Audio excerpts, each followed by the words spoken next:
ಸ್ನೇಹಿತರೆ ನಮಸ್ಕಾರ. ಕೇಂದ್ರ ಸರ್ಕಾರದ ದೂರಸಂಪರ್ಕ ಇಲಾಖೆ ಹೊಸ ಸ್ಮಾರ್ಟ್ಫೋನ್ಗಳಲ್ಲಿ ಸಂಚಾರ್ ಸಾಥಿ ಅಪ್ಲಿಕೇಶನ್ನ ಕಡ್ಡಾಯವಾಗಿ ಅಳವಡಿಸಬೇಕು ಅಂತ ಆದೇಶ ಹೊರಡಿಸಿತ್ತು. ಸ್ಮಾರ್ಟ್ಫೋನ್ಗಳನ್ನು ತಯಾರಿಸೋ ಕಂಪನಿಗಳು ಅಂದರೆ ಆ್ಯಪಲ್, ಸ್ಯಾಮ್ಸಂಗ್ ಮೊದಲಾದ ಕಂಪನಿಗಳು ಕಡ್ಡಾಯವಾಗಿ ಸಂಚಾರಿ ಸಾಥಿ ಅಪ್ಲಿಕೇಶನನ್ನು ಹೊಸ ಫೋನ್ಗಳಲ್ಲಿ ಇಟ್ಟಿರಬೇಕು. ಈಗಾಗಲೇ ಮಾರುಕಟ್ಟೆಯಲ್ಲಿ ಇರೋ ಫೋನ್ಗಳನ್ನು ಜನರು ಖರೀದಿ ಮಾಡಿದ್ರೆ ಅದರ ಮೊದಲ ಅಪ್ಡೇಟ್ನಲ್ಲೇ ಸಂಚಾರ್ ಸಾಥಿ ಆ್ಯಪ್ನ ಫೋನ್ನಲ್ಲಿ ಕಾಣಿಸಿಕೊಳ್ಳೋ ಥರ ಮಾಡಬೇಕು.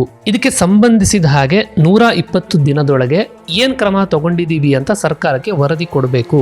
ಹೀಗೆಲ್ಲ ಕೆಲವು ಸೂಚನೆಗಳನ್ನು ಈ ಆದೇಶದಲ್ಲಿ ಕೊಡಲಾಗಿದೆ. ಈ ಆದೇಶವನ್ನು ಆ್ಯಪಲ್ ಕಂಪನಿ ತಿರಸ್ಕಾರ ಮಾಡಿದೆ. ಕಂಪನಿಯ ಆ್ಯಪ್ಗಳನ್ನು ಬಿಟ್ಟು ಬೇರೆ ಯಾವುದೇ ಆ್ಯಪ್ಗಳನ್ನು ನಾವು ಫೋನ್ನಲ್ಲಿ ಹಾಕೋದಕ್ಕೆ ಅವಕಾಶ ಇಲ್ಲ ಅಂತ ಆ್ಯಪಲ್ ಕಂಪನಿ ಸರ್ಕಾರಕ್ಕೆ ಹೇಳಿದೆ. ಇದು ಉದ್ಯಮ ಕ್ಷೇತ್ರದಿಂದ ಬಂದಂತಹ ಒಂದು ವಿರೋಧ. ಇನ್ನೊಂದು ಕಡೆ ಈ ರೀತಿ ಕಡ್ಡಾಯ ಮಾಡೋದ್ರಿಂದ ಜನರ ಗೌಪ್ಯತೆಗೆ ಧಕ್ಕೆಯಾಗಿದೆ ಅಂತ ಟೀಕೆ ಬಂದಿದೆ. ವಿರೋಧ ಪಕ್ಷಗಳ ನಾಯಕರು ಇದನ್ನ ವಿರೋಧ ಮಾಡಿದ್ರು. ನಾವ್ಯಾಕೆ ಸರ್ಕಾರ ಹೇಳೋ ಆ್ಯಪನ್ನೇ ಡೌನ್ಲೋಡ್ ಮಾಡ್ಕೊಳ್ಬೇಕು, ಜನರ ಮಾಹಿತಿಯನ್ನ ಕದಿಯೋಕೆ ಅಂತ ಮೋದಿ ಸರ್ಕಾರ ಈ ತರ ಒಂದು ಪ್ಲಾನ್ ಮಾಡಿದೆ ಅಂತೆಲ್ಲ ವಿರೋಧ ಪಕ್ಷದವರು ಹೇಳಿದ್ರು. ಆ ನಂತರ ಸರ್ಕಾರ ಈ ತೀರ್ಮಾನದಿಂದ ಹಿಂದಕ್ಕೆ ಸರಿದಿದೆ. ಈ ಆ್ಯಪನ್ನು ಕಡ್ಡಾಯ ಮಾಡೋದು ಬೇಡ ಅಂತ ತೀರ್ಮಾನ ಆಗಿದೆ. ಜೊತೆಗೆ ಟೆಲಿಕಾಂ ಸಚಿವ ಜ್ಯೋತಿರಾದಿತ್ಯ ಸಿಂಧಿಯಾ ಸಂಸತ್ತಿಗೆ ಒಂದು ಸ್ಪಷ್ಟನೆಯನ್ನ ಕೊಟ್ಟಿದ್ದಾರೆ.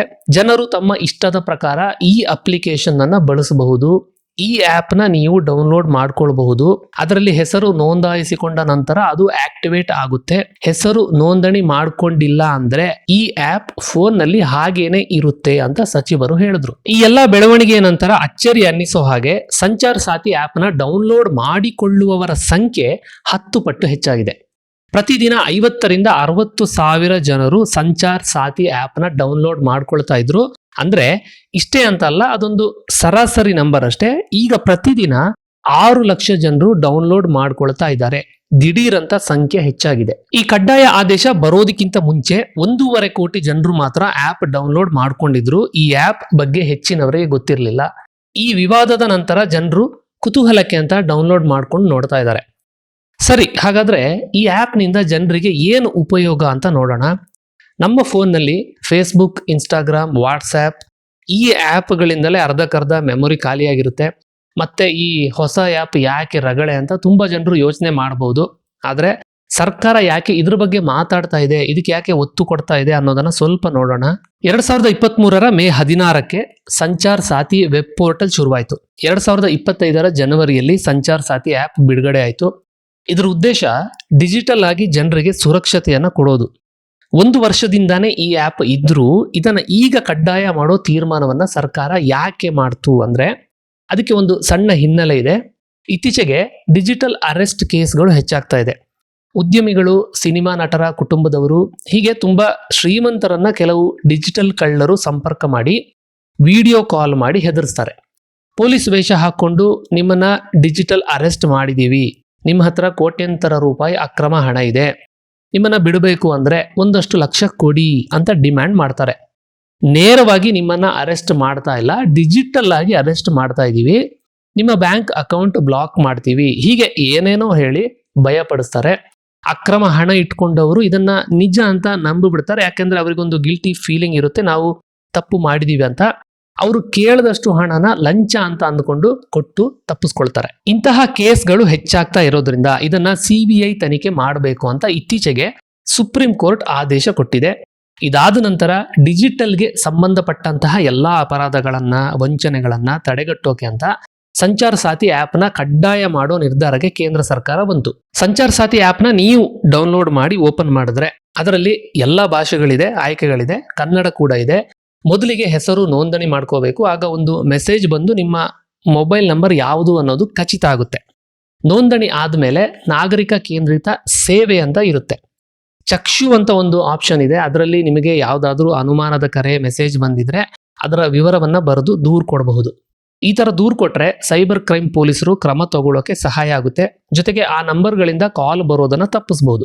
ನಿಮ್ಮ ಸ್ನೇಹಿತರು, ಕುಟುಂಬದವರ ಯಾವುದಾದ್ರೂ ಮೊಬೈಲ್ ಫೋನ್ ಕಳೆದು ಹೋದ್ರೆ ಕೂಡಲೇ ಈ ಆ್ಯಪ್ ಅಲ್ಲಿ ವಿವರವನ್ನ ಹಾಕಿ ಆ ಫೋನ್ ಅನ್ನ ಸಂಪೂರ್ಣವಾಗಿ ಬ್ಲಾಕ್ ಮಾಡಬಹುದು. ಅದನ್ನ ಯೂಸ್ ಮಾಡೋಕ್ಕಾಗೋದಿಲ್ಲ ಕದ್ದವರಿಗೆ. ನಿಮ್ಮದೇ ಹೆಸರಿನಲ್ಲಿ ಅಂದ್ರೆ ನಿಮ್ಮ ಆಧಾರ್ ಕಾರ್ಡ್ ಅಥವಾ ಯಾವುದೇ ಗುರುತಿನ ಚೀಟಿಗಳನ್ನ ಬಳಸ್ಕೊಂಡು ಬೇರೆ ಯಾರಾದ್ರೂ ಸಿಮ್ ಕಾರ್ಡ್ ಅನ್ನ ತಗೊಂಡಿದ್ರೆ ಅದನ್ನ ಇಲ್ಲಿ ಚೆಕ್ ಮಾಡಬಹುದು. ಆ ಸಿಮ್ ಕಾರ್ಡ್ ಬಗ್ಗೆ ನಿಮಗೆ ಗೊತ್ತಿಲ್ಲ, ಅದು ಅನುಮಾನ ಇದೆ ಅಂತಂದ್ರೆ ಅದನ್ನ ಬ್ಲಾಕ್ ಮಾಡಬಹುದು. ಈ ತರ ಇನ್ನಷ್ಟು ಆಯ್ಕೆಗಳು ಈ ಆಪ್ ಅಲ್ಲಿ ಇದೆ. ಈ ಎಲ್ಲ ಆಯ್ಕೆಗಳಿಂದ ಏನಾದ್ರೂ ಪ್ರಯೋಜನ ಆಗ್ತಾ ಇದೆಯಾ ಅಂದ್ರೆ, ಈವರೆಗೆ ಈ ಆಪ್ ಅನ್ನ ಡೌನ್ಲೋಡ್ ಮಾಡ್ಕೊಂಡವರು ಇದನ್ನ ಬಳಸಿದ್ದಾರೆ. ಇಡೀ ದೇಶದಲ್ಲಿ ಕಳ್ಳತನ ಆದ 42 ಲಕ್ಷ ಮೊಬೈಲ್ಗಳನ್ನ ಸಂಚಾರ್ ಸಾಥಿ ಆಪ್ ಬಳಸಿ ಬ್ಲಾಕ್ ಮಾಡಿದ್ದಾರೆ. ಈ ಒಂದು ಆಪ್ ನಿಂದ 26 ಲಕ್ಷ ಮೊಬೈಲ್ಗಳು ಯಾವ ಜಾಗದಲ್ಲಿದೆ ಅನ್ನೋದನ್ನ ಪೊಲೀಸರು ಕಂಡುಹಿಡಿದಿದ್ದಾರೆ. ಅದರಲ್ಲಿ ಸುಮಾರು 7 ಲಕ್ಷ ಮೊಬೈಲ್ಗಳು ವಾಪಸ್ ಅದರ ಯಾರು ಓನರ್ ಇದ್ದರು ಅವ್ರಿಗೆ ಸಿಕ್ಕಿದೆ. ನಮ್ಮ ಗುರುತಿನ ಚೀಟಿಗಳನ್ನ ಇಟ್ಕೊಂಡು ಯಾರೋ ಒಬ್ರು ಸಿಮ್ ಕಾರ್ಡ್ ಅನ್ನ ತಗೊಂಡು ಅದನ್ನ ಬಳಸ್ತಾ ಇರ್ತಾರೆ. ಆ ತರಹದ ಸಿಮ್ ಕಾರ್ಡ್ಗಳ ಬಗ್ಗೆ ಜನರು ಇದೇ ಆಪ್ ನಲ್ಲಿ ದೂರು ಕೊಟ್ಟಿದ್ದಾರೆ. ಅಂತಹ 1,43,00,000 ನಕಲಿ ಸಿಮ್ ಕಾರ್ಡ್ಗಳನ್ನ ಡಿಆಕ್ಟಿವೇಟ್ ಮಾಡಿದ್ದಾರೆ. ಇವೆಲ್ಲ ಸಂಚಾರ ಸಾಥಿ ಆಪ್ ಬಗ್ಗೆ ನಾನು ಹೇಳಿದ್ದು. ಇದ್ರ ಜೊತೆಗೆ ಕೇಂದ್ರ ಸರ್ಕಾರ ಒಂದಷ್ಟು ನಿಯಮಗಳನ್ನ ತರೋಕೆ ಪ್ರಯತ್ನ ಮಾಡ್ತಾ ಇದೆ. ಅದು ಸಿಮ್ ಬೈಂಡಿಂಗ್ ಮತ್ತು cyber security lock. Sim binding ಅಂದ್ರೆ ಏನು ಅಂತ ನೋಡೋಣ. ನಿಮ್ಮ ಮೊಬೈಲ್ ಅಲ್ಲಿ ನೀವು ಸಿಮ್ ಕಾರ್ಡ್ ನ ತೆಗೆದು ಹಾಕಿದ್ರೆ Google pay, phone pay work ಆಗಲ್ಲ. ಯಾಕಂದ್ರೆ ಅದಕ್ಕೆ ನಿಮ್ಮ ಸಿಮ್ ಕಾರ್ಡ್ ಬೇಕೇ ಬೇಕು. ಆದ್ರೆ ವಾಟ್ಸ್ಆ್ಯಪ್ಗೆ ಒಂದು ಸಲ ಮಾತ್ರ ಅಂದ್ರೆ ಆಕ್ಟಿವೇಟ್ ಮಾಡುವಾಗ ಮಾತ್ರ ಸಿಮ್ ಕಾರ್ಡ್ ನ ನಂಬರ್ ಬೇಕಾಗುತ್ತೆ.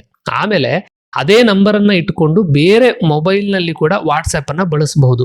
ಇದು ಸೈಬರ್ ವಂಚನೆಗೆ ಕಾರಣ ಆಗುತ್ತೆ. ಅದಕ್ಕಾಗಿ ನಂಬರ್ ನಲ್ಲಿ ವಾಟ್ಸ್ಆ್ಯಪ್ ಬಳಸಬೇಕು ಅಂದ್ರೆ ಅದೇ ಸಿಮ್ ಅದೇ ಮೊಬೈಲ್ ನಲ್ಲಿ ಇರಬೇಕಾಗುತ್ತೆ. ಇದನ್ನೇ ಸಿಮ್ ಬೈಂಡಿಂಗ್ ಅಂತ ಹೇಳೋದು. ಇದನ್ನ ಎಲ್ಲಾ ಮೆಸೇಜಿಂಗ್ ಆಪ್ಗಳಿಗೆ ಅಂದ್ರೆ ವಾಟ್ಸ್ಆ್ಯಪ್, ಟೆಲಿಗ್ರಾಮ್, ಶೇರ್ ಚಾಟ್ ಹೀಗೆ ಎಲ್ಲದಕ್ಕೂ ಕೂಡ ಕಡ್ಡಾಯ ಮಾಡಲಾಗ್ತಾ ಇದೆ. ಇನ್ನೊಂದು 6 ಗಂಟೆಗೆ ಒಂದು ಸಲ ಸೈಬರ್ ಸೆಕ್ಯೂರಿಟಿ ಲಾಕ್. ಅಂದ್ರೆ ಈ ಮೆಸೇಜಿಂಗ್ ಆಪ್ಗಳು 6 ಗಂಟೆಗೆ ಒಂದ್ಸಲ ಲಾಗ್ಔಟ್ ಆಗುತ್ತೆ. ಆಗ ಮತ್ತೆ ನೀವು ಲಾಗಿನ್ ಮಾಡಬೇಕಾಗುತ್ತೆ. ಆದ್ರೆ ಪದೇ ಪದೇ ಲಾಗಿನ್ ಮಾಡೋದು, ಲಾಗ್ಔಟ್ ಆಗೋದು ಇದು ಜನರಿಗೆ ಕಿರಿಕಿರಿ ಅಂತ ಅನ್ನಿಸ್ಲಬಹುದು. ಜೊತೆಗೆ ಜನರು ಮೊಬೈಲ್ನಲ್ಲಿ ಏನು ಮಾಡ್ತಾ ಇದ್ದಾರೆ ಅನ್ನೋದನ್ನ ಸರ್ಕಾರ ತಿಳಿದುಕೊಳ್ಳೋಕೆ ಹೀಗೆಲ್ಲ ಮಾಡ್ತಾ ಇದೆ ಅನ್ನೋದು ವಿರೋಧ ಪಕ್ಷಗಳ ವಾದ. ಆ ತರಹದ ಒಂದು ಟೀಕೆಗಳು ಕೂಡ ಇದೆ. ಇದು ಸೇಫ್ ಅಲ್ಲ ಅನ್ನೋದು ಕೂಡ ಹೇಳಲಾಗ್ತಾ ಇದೆ. ಸಂಚಾರ್ ಸಾಥಿ ಆ್ಯಪ್ನ ನೀವೇನಾದರೂ ಬಳಸ್ತಾ ಇದ್ರೆ ಅದರಿಂದ ಅನುಕೂಲಗಳು ಆಗಿದ್ರೆ ಕಮೆಂಟ್ ಬಾಕ್ಸ್ನಲ್ಲಿ ನಿಮ್ಮ ಅಭಿಪ್ರಾಯನ ತಿಳಿಸಿ. ಮುಂದಿನ ವಿಡಿಯೋದಲ್ಲಿ ಮತ್ತೆ ಭೇಟಿಯಾಗೋಣ. ನಮಸ್ತೆ.